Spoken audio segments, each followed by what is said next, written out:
Acompáñame, por favor. El título de nuestro estudio y el pasaje bíblico está en tu pantalla. El título es Jesús anda sobre el mar. Y el pasaje bíblico que estaremos estudiando es capítulo 6 de Marcos, del verso 45 al 56. Verso 45 al 56. Así que si tú tienes una Biblia, por favor, acompáñame.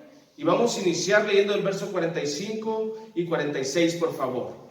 Dice: enseguida hizo a sus discípulos entrar a la barca e ir delante de él a Betsaida, a la otra ribera, entre tanto que él despedía a la multitud. Y después que lo hubo despedido, se fue al monte a orar. Marcos inicia hablándonos acerca de Jesús y sus discípulos. Y nos dice que Jesús despide a las multitudes, pero les pide a sus discípulos que se adelanten a la otra ribera, por mientras que él despedía a las multitudes. Recordemos que Jesús se encuentra con sus discípulos alimentando ¿a quiénes? A multitudes, a miles de personas, lo cual Jesús toma la decisión de ya despedirles. Lo interesante aquí es que Marcos nos dice que era un día cansadísimo para Jesús como para sus discípulos.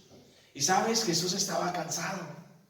Marcos nos dice que Jesús tomó el control de la televisión y puso la serie del Chapo y dijo: ahorita voy a descansar. ¿Alguien sabe aquí qué capítulo va de la serie del Chapo? Ok, lo estoy jalando. También, bueno, Marcos dice, no es cierto, Marcos dice que tomó el control de la televisión y se puso a ver la novela de las 8. A ver, ¿qué novela hay ahorita a las 8? No hizo eso Jesús. Fíjate lo que hizo en el verso 46. Dice: y después que hubo despedido a las multitudes, fue al monte a orar. ¿Sabes? Vemos a través de los evangelios que Jesús constantemente oraba. La pregunta es, ¿por qué siempre está orando Jesús? ¿O por qué oraba? Marcos, a través de los evangelios, vemos por qué oraba Jesús. Les voy a estar pasando unos versículos. Espero que los anoten. No les voy a citar el versículo, pero solamente se los voy a resumir. ¿Está bien? Lucas capítulo 5, verso 15 y 16, nos dice que Jesús oraba por la opresión de la vida. Lucas nos dice que multitudes, miles de personas se enteraban que estaba por ahí Jesús y venían a buscarle para que fueran sanados. ¿Y sabes qué es lo que nos dice el autor Lucas? Que Jesús se apartaba a lugares solitarios y ahí oraba. ¿Qué es lo que haces tú cuando viene la opresión a tu vida? Cuando viene el estrés. ¿Sabes? Posiblemente viene el estrés a nuestras vidas por cosas que no tenemos el control. Y es lo más triste, que caemos, ¿verdad? Vemos la inseguridad en el país y se empieza a volver estresante. Me robaron mi llave, me robaron mi moto, me robaron mis calcetines. ¡Qué estresante estoy! También podemos estresarnos por la condición de la economía. La economía cada vez es peor.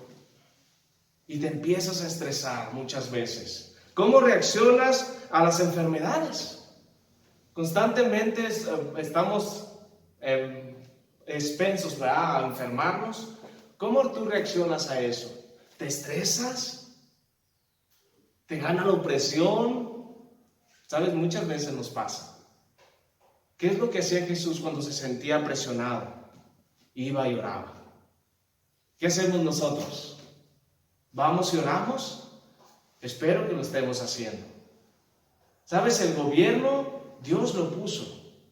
Si eres un cristiano que caes constantemente en criticar al gobierno, a las autoridades, al presidente, etc., ya no lo hagas. Es algo que tú no tienes el control, pero sí puedes descansar en lo que dice la Biblia. Y la Biblia dice que Dios es el que pone a las autoridades y las leyes, no los humanos. ¿Sabes? Puedes orar por el presidente o puedes criticarlo.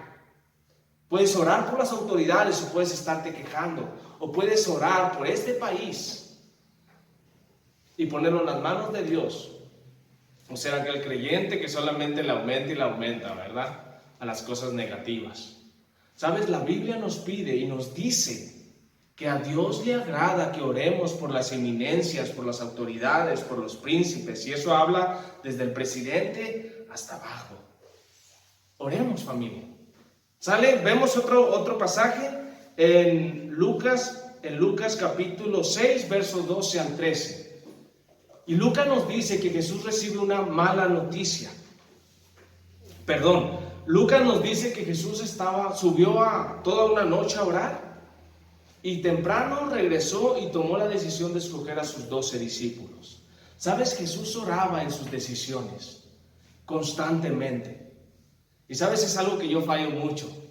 Constantemente me equivoco en mis decisiones. ¿Sabes por qué? Porque lo primero que busco en mis decisiones es que me guste, que sea de beneficio para mí y obviamente que me convenga, ¿verdad? Esa decisión. Y sabes, lo que yo hago es simplemente tomar mi decisión y dejar a Dios a un lado. Nunca vengo a orar a Él. Siendo que la Biblia nos dice que su voluntad es buena, agradable y perfecta. ¿Qué significa? Que nuestra voluntad no es ni buena, ni agradable, ni perfecta. Entonces seamos como Jesús. Si tú quieres un buen ejemplo, es Jesucristo. Y Jesucristo nos muestra cómo Él oraba y por qué oraba. Y sabes, nosotros tenemos que aprender eso.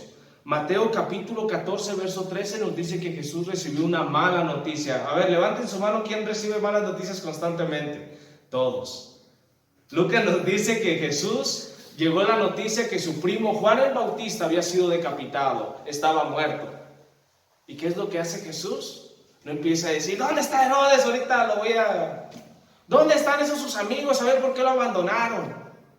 O el típico que nos decimos uno al otro, te dije que te cuidaras, te dije que hicieras esto. ¿Sabes? Jesús nunca hizo eso. Mateo nos dice que Él se alejó y oró. ¿Qué es lo que tú haces?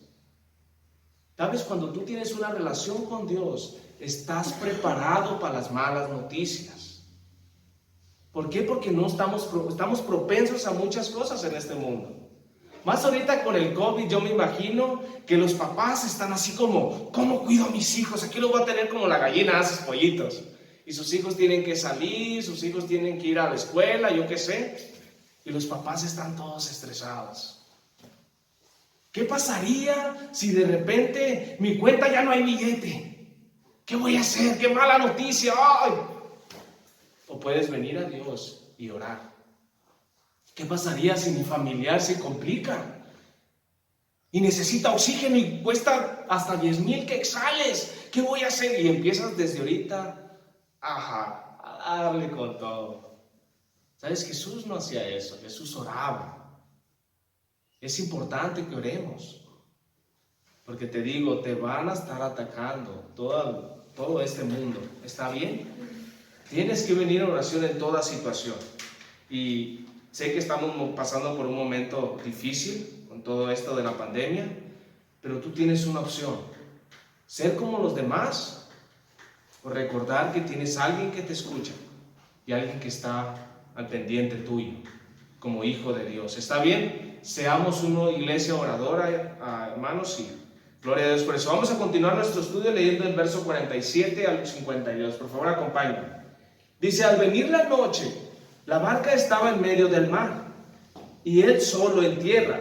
Y viéndole remar con gran fatiga, porque el viento les era contrario, cerca de la 4ª vigilia de la noche vino a ellos andando sobre el mar, y quería adelantárseles. Y viéndolos ellos andar sobre el mar, pensaron que era un fantasma y gritaron, porque todos le veían y se turbaron. Pero enseguida habló con ellos y les dijo, tened ánimo, yo soy, no temáis. Y subiendo a ellos en la barca, se calmó el viento, y ellos se asombraron en gran manera, y se maravillaban, porque aún no habían entendido lo de los panes, por cuanto estaban endurecidos sus corazones. Marcos nos dice que los discípulos se encontraban a la mitad de una gran tormenta en el mar de Galilea, y nos dice que fue en la 4ª vigilia. Esto significa como las 3 de la madrugada. ¿Sabes? Marcos nos dice que era tanta la tormenta porque el viento les era contrario. Lo interesante aquí, iglesia, y quiero que tomen en cuenta esto, es quién los había mandado a pasar a la otra ribera. ¿Se acuerdan quién? Jesús. Y sabes, esto nos da evidencia de que muchas veces vamos a tener tormentas en nuestra vida y siempre, escucha esto, siempre vas a tener tormentas en tu vida. ¿Qué es una tormenta? Pruebas, tribulación o dificultades en este mundo. ¿Está bien? ¿Quién está en una tormenta ahorita, en una prueba? Todos. Sabes, como cristianos siempre vamos a estar en pruebas. ¿Por qué? Porque la Biblia nos lo dice. Constantemente vas a ser probados por tu fe.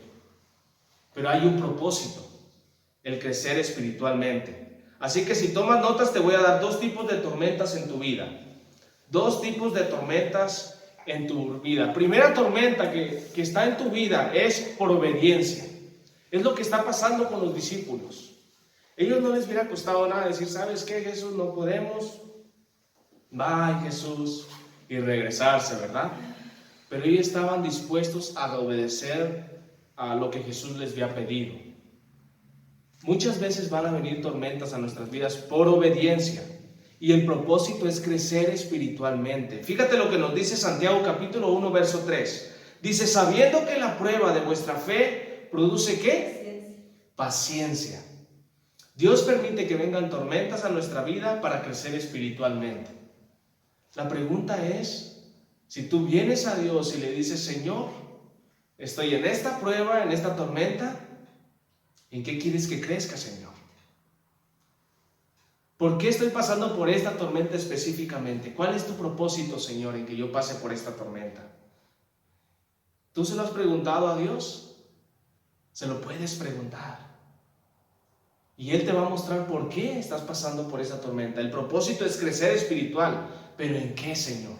¿En confianza? ¿En descansar en ti? ¿En quedarme quieto por fin o estar queriendo ayudarte? Preguntémosle por qué. Pero van a venir tormentas a nuestra vida por obediencia. Puedes preguntarte, ¿pero qué no es más fácil? ¿Obedecer a Dios sin pruebas? Sí, pero no vas a crecer espiritualmente. Y ese es el propósito de Dios. ¿Está bien? Segundo tipo de tormenta, por desobediencia. Por desobediencia. Cuando tú desobedeces a Dios, estás en pecado. Y el pecado te separa de Dios.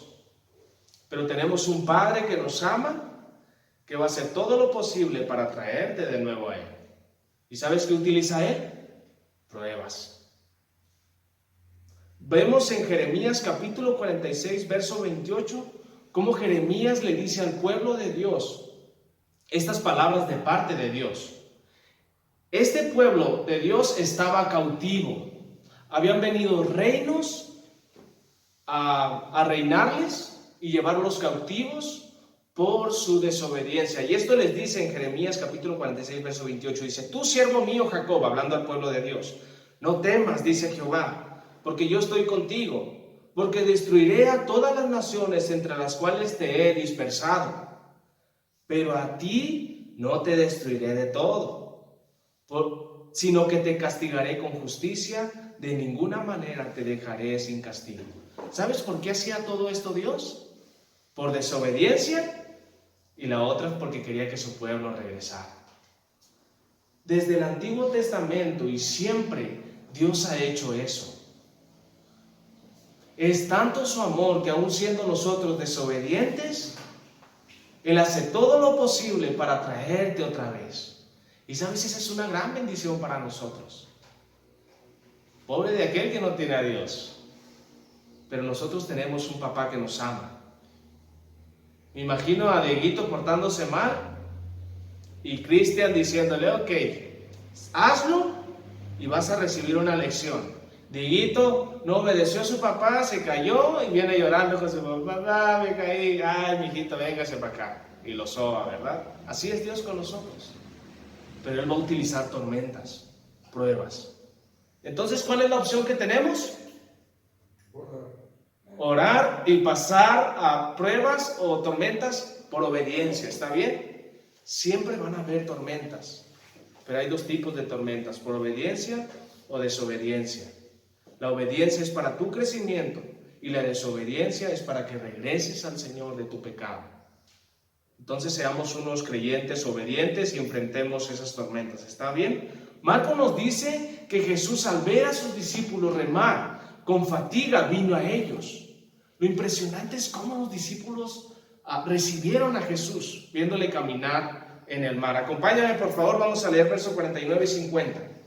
Dice, viéndole ellos andar sobre el mar, pensaron que era un fantasma y gritaron, porque todos le veían y se turbaron, pero él enseguida habló con ellos y les dijo, ten ánimo, yo soy, no temáis. Vemos aquí que Marcos nos dice que los discípulos se asustaron a ver a Jesús, lo cual me hace recordar a un niño que tenía mucho miedo constantemente y se llamaba Diego. Ese niño le tenía miedo a la oscuridad. ¿Sabes? Un día su mamá le dijo, Dieguito, por favor te vas a limpiar el patio y lo barres todo. Dieguito en todo el día no lo hizo. ¿Sabes? Llegó la noche y su mamá le hizo con el dedo. ¿Sabes esta técnica de la mamá? Te dije, Dieguito, que barrieras el patio. Ahora te vas ahorita y me lo barres. Y lo señaló otra vez. Dieguito, en su temor, le dice a mamá, mamá, pero sabes que yo le tengo miedo a la oscuridad. Y Dieguito empezó a llorar. ¡Ah! ¿Sabes? Su mamá lo agarró de los hombros y le dijo, Dieguito, escúchame bien. Jesús está en todas partes, Dieguito. Siempre recuerda eso, Jesús está en todas partes. Dieguito se llenó así se puso rojo, agarró la escoba, abrió la puerta y dice, tienes razón, mamá. Tiró la escoba y le dijo, Jesús, ayúdame a barrer el patio. Ese Dieguito tramposo. Nada cierto. ¿Sabes? Vamos a regresar. Vemos que los discípulos se asombran, se asustan de ver a Jesús. La pregunta es, ¿por qué reciben a Jesús de esa manera? Te voy a dar 3 razones por qué posiblemente los discípulos reaccionaron de esa forma al ver a Jesús venir sobre el mar. Primero, porque estaban enfocados en la tormenta. Primera razón por la cual los discípulos recibieron a Jesús de esa manera es porque estaban enfocados en la tormenta. Y como estaban enfocados en la tormenta, viene la segunda razón, no se acordaban de Jesús. Y la tercera razón, no le esperaban venir. ¿Sabes que muchas veces podemos ser eso nosotros? Estar tan enfocados en la tormenta que nunca nos acordamos de Jesús, que nunca le esperamos venir y todo lo contrario, ¿verdad? Debes de poner nuestros ojos en Jesucristo, lo ponemos en nuestra prueba, en nuestra dificultad. ¿Cómo puede venir Jesús a nuestras vidas? Puedes preguntarte, es una buena pregunta, ¿verdad? ¿Cómo puede venir Jesús a mi vida en medio de mi prueba, de mi tormenta? ¿Sabes? Puede venir por medio de la palabra. Eres aquel cristiano que dice, háblame Señor, háblame. Y la Biblia ya con telarañas, toda polveada, ¿verdad? ¿Sabes? Dios nos habla por medio de su palabra. Espero que tú en tu prueba digas, Señor, háblame y vayas a la Biblia y le digas a Dios, habla mi corazón, Señor. Otra forma que puede venir Jesús a nuestra vida es por medio de un hermano. ¿Sabes? Hay hermanos que ya pasaron por tus pruebas. Pero la diferencia es si tú eres aquel creyente orgulloso que le cuesta hablar de sus pruebas. Y está aferrado ahí, solo, ahí esquinado, ahí llorando. ¿Sabes? Teniendo un hermano que te puede dar un consejo y puede orar por ti. ¿Sabes que muchas veces Dios usa a tus hermanos? Si tú estás pasando por una prueba, ven con alguien que sea un hermano. Y sabes, Él te va a dar un consejo bíblico y va a orar por ti. Y Dios puede hablar a tu corazón. ¿Está bien? No seas ese creyente que cree que las puedes todos y que todos vienen a ti, pero tú nunca vas para allá. Espero que no seas esa persona. Espero que tengas a un hermano de confianza, que tengas amistades cristianas en las que tú puedas abrir tu corazón y si le sabes que mi hermano, estoy pasando por esta situación, en mi matrimonio, con mis hijos, lo que sea, y sabes, Dios puede usar a tus hermanos. ¿Está bien? Y otra forma, puede venir a nuestras vidas Jesús por medio de la oración, por medio de tu relación personal con Él. ¿Sabes? Me imagino que cuando hay esas tormentas grandísimas, es muy difícil poner tus ojos en Jesús. No sé cuál es tu prueba ahorita, pero si tienes alguna prueba y estás batallando con esto, quiero decirte que simplemente con que salgas un ratito a la calle y veas los cielos, Veas las estrellas, veas el firmamento, veas la luna, veas el sol, veas la naturaleza, como todo es perfecto. Y sabes, te vas a dar cuenta que ese es Jesús. Ese es tu Dios. ¿Y sabes qué es lo que vas a hacer? Vas a descansar en Jesús. Fíjate lo que nos dice quién es Jesús. En Juan capítulo 1, verso 3. Esto nos dice Juan: todas las cosas fueron hechas por Él, hablando de Jesús, y sin Él nada de lo que ha sido fue hecho. ¿Sabes que ese es nuestro Señor? No te enfoques en tu prueba. No pongas tus ojos en tu prueba. Pon tus ojos en Jesús. ¿Sabes? Un cristiano que vive en victoria no es aquel que termina una prueba. ¿Sabes por qué? Porque cuando terminas una prueba viene otra así, en segundos. Entras a otra y luego entras a otra. ¿Crees que hay victoria ahí? No hay, porque constantemente viene otra y otra. Pero aquel cristiano que vive en victoria es aquel que en medio de la prueba descansa en su Dios. Descansa en Jesús. ¿Cómo? Leyendo la palabra, reuniéndose independientemente de la situación en la que esté, confiando en Jesús. ¿Sabes? Ese es un cristiano que vive en victoria. Nunca le creas a aquel que dice: yo vivo en victoria porque vencí esa prueba. No creo, la verdad. Tú estás en otra prueba de seguro. Y es orgullo, le puedes decir. Aquel cristiano que vive en victoria es aquel que en medio de la prueba sus ojos los pone en Jesús. Los discípulos no lo estaban haciendo. ¿Cómo estás tú? Espero que pongas tus ojos en Jesús. ¿Está bien? Marcos nos dice que los discípulos no entendían los milagros que Jesús hacía. Y nos dice porque todavía no entendían lo de los panes. Aquí podemos aprender algo muy importante, iglesia. Que a través de las pruebas, las tormentas, Dios nos da a conocer cómo está nuestro corazón. Aquí Marcos nos dice que los discípulos se asombraban y se maravillaban porque no entendían el milagro de los panes, porque sus corazones estaban endurecidos.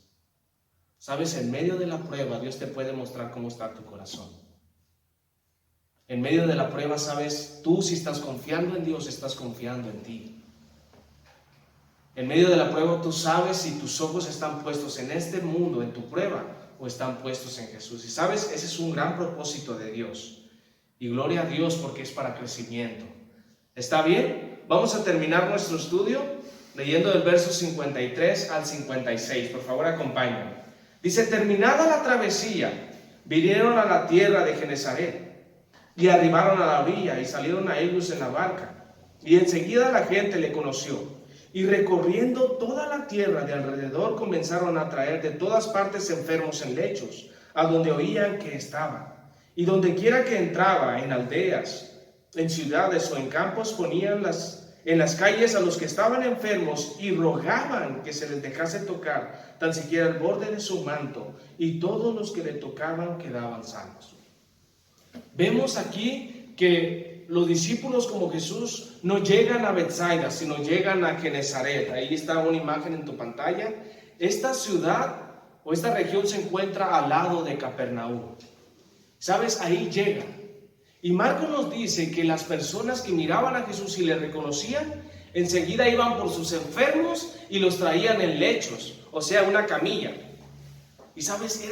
Era tan grande su fe en Jesús, que yo creo que los enfermos le decían: déjame aquí en la calle, por aquí va a pasar Jesús y Él me va a sanar. ¿Sabes? Marcos nos dice que los enfermos estaban sobre las calles y cuando pasaba Jesús y tocaban su manto, eran sanos. Lo interesante aquí es que la fe es en Jesús. Siempre recuerda eso. La fe que a estos hombres les hizo ser sanos fue la fe en Jesús. No, escucha bien, no en el manto, perdón, no en el pañuelo, como en Hechos nos dice que Pablo usó un pañuelo y que mucha gente se curó, etc. Pero por su fe en Jesús, ¿sabes? Hay muchos por ahí que venden pañuelos milagrosos. No los vayan a comprar, por favor. Hay muchos por ahí que te van a tumbar, no quetzales, dólares, para que cumplas tu milagrito. Y saben, te van a enseñar lo que sea, ¿verdad? Que se les ocurra. Esta computadora, tócale, va a ser sano, te la vendo por $10,000. Estas personas eran sanas por su fe en Jesús, recuerda eso. ¿Está bien? ¿Sabes? A través de los evangelios, Marcos nos dice, a través de los evangelios, vemos que Jesús sanaba a muchas personas, a miles de personas. Lo interesante es que esas miles de personas, créeme, muy pocos regresaban a Jesús. Y regresaban y le decían: Jesús, yo quiero seguirte, yo quiero ser tu discípulo. ¿Sabes? Jesús te ofrece algo más que un milagro físico. Y es algo espiritual. Jesús te ofrece perdón de pecados y salvación. Muchas veces vienen personas por necesidades y está bien, pero Jesús lo principal que les ofrece es perdón de pecados y salvación. Si tú conoces a alguien que viene a ti y viene clamando por un milagro de Dios, y sabes, muchas veces caemos en eso. Claro que sí, mi hermanita, ahorita vamos a orar por Dios para que su hija sea sana. Pero nunca le preguntas: ¿su hija es hija de Dios? ¿Ustedes son hijos de Dios? ¿Ustedes han recibido a Jesús? No, pero quiero que la sane. Ok. Fíjese, y ahí le compartes el evangelio. ¿Por qué? Porque lo más importante es lo que Jesús les ofrece espiritualmente. Y es una vida eterna. No en este mundo, allá en nuestro hogar en el cielo. ¿Quién no espera esa buena noticia? Ahorita hay miles de personas esperando esa noticia. Y es que hay un lugar para ellos eterno. Y sabes, ahorita es cuando más la persona dice: ay, sí, yo quiero de Jesús. Porque ahora sí el miedo los reina y ellos saben que en cualquier momento pueden incluso partir. Y la pregunta es: ¿a dónde? ¿Sabes? Dios te puede usar en esa área. Pídele a Dios que te use. Y siempre ten eso en tu corazón. Compartirle primeramente a las personas el evangelio. Y decirle que Dios puede y quiere hacer lo que ellos le estén pidiendo. Esa necesidad. Pero Dios les ofrece eso. ¿Está bien, iglesia? Vamos a terminar. Vamos a dar un aplauso al Señor.